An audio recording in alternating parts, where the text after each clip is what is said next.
కూటమికి మాయని మచ్చలాగా మిగిలిపోద్దేమో గాదే సాయి కృష్ణ కేసు. ఎందుకనంటే కనుక ఆ కేసు రోజు రోజుకి దాంట్లో అనుమానాలు పెరిగిపోతున్నాయి, కొత్త కొత్త అనుమానాలు పుడుతున్నాయి.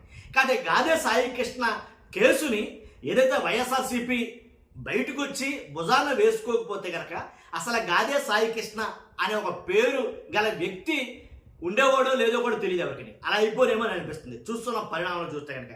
కొత్త కొత్త అనుమానాలు ఏంటి అంటే నిజంగా బాబోయ్ నిజంగా భయంకరమైన అనుమానాలే. కొన్ని ప్రశ్నలు ఉన్నాయి, ఆ ప్రశ్నలకి సమాధానాలు లేవు. కాబట్టి ఆ అనుమానాలు ఏంటి, అసలు లేవనెత్తినటువంటి అనుమానాలు బలమైనయే కాదా, దీని గురించి మనం చర్చించబోతున్నాం. ఫస్ట్ అయితే కనుక రాష్ట్ర వ్యాప్తంగా తెలియాల్సిన వీడియో మీ బాధ్యతగా మీరు లైక్ చేయండి, కొత్తగా మన ఛానల్ చూస్తే పక్కాగా సబ్స్క్రైబ్ చేయండి, మీ అమూల్యమైన అభిప్రాయం కామెంట్ రూపంలో తెలియజేయండి.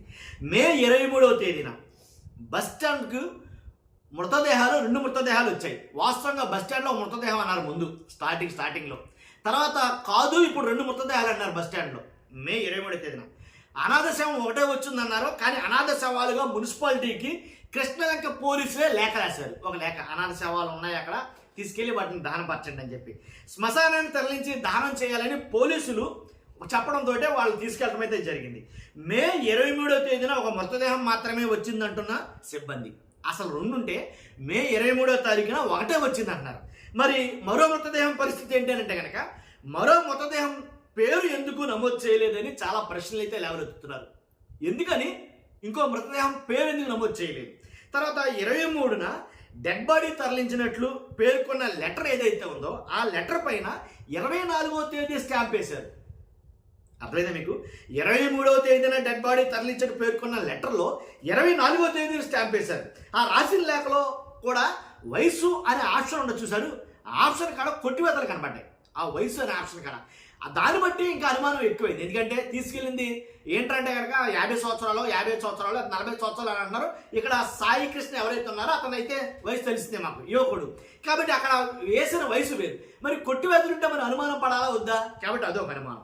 అంతేకాదు ప్లాట్ఫామ్ 42, 44 వద్దే డెడ్ బాడీలు ఉన్నాయన్న పోలీసులు.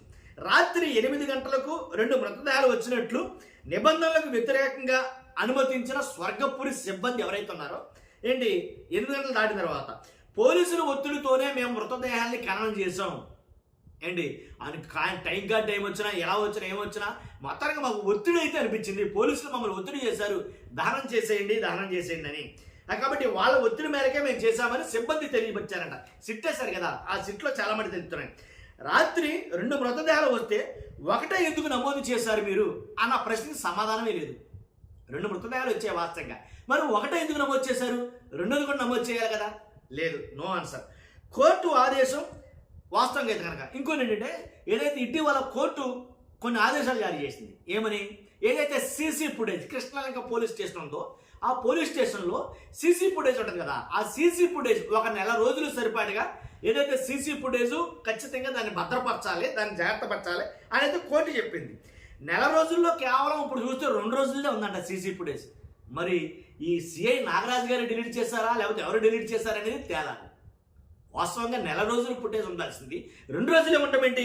అర్థమైందా? మే 1 నుంచి జూన్ 1 మధ్య సీసీ ఫుటేజ్ మాయమైపోయిందని వార్తలు వస్తున్నాయి. దీంట్లో వాస్తవం ఎంత? అది తర్వాత ఇదంతా కూడా సిఐ నాగరాజు గారే మాయం చేశాడని చెప్పేసి సిట్ అధికారులు చెప్తున్నారు. సిట్ అధికారులకి చాలా అయితే వివరాలు వచ్చాయని మాట్లాడుతున్నారు. రకరకాల అనుమానాలు, 1 కాదు 2 కాదు, తేనె తొట్టలాగా చాలా అనుమానాలు అయితే ఉన్నాయి దీని మీద. కాబట్టి ఇది సిబిఐకి వెళ్తేనే తప్ప, సిబిఐ హ్యాండ్ ఓవర్ చేసుకుంటేనే తప్ప దీనికి అసలు నిజాలు తెలియవని చాలా మంది మాట్లాడుతున్నారు. మొత్తానికి ఇది సిబిఐ దాకా వెళ్ళేటట్టే ఉంది వ్యవహారం చూస్తే కనుక. కాబట్టి చూస్తున్న మీరు అందరూ కూడా మీ అభిప్రాయం కసి కామెంట్ రూపంలో తెలియజేయండి. ఫస్ట్ అయితే లైక్ చేయండి. Thank you very much.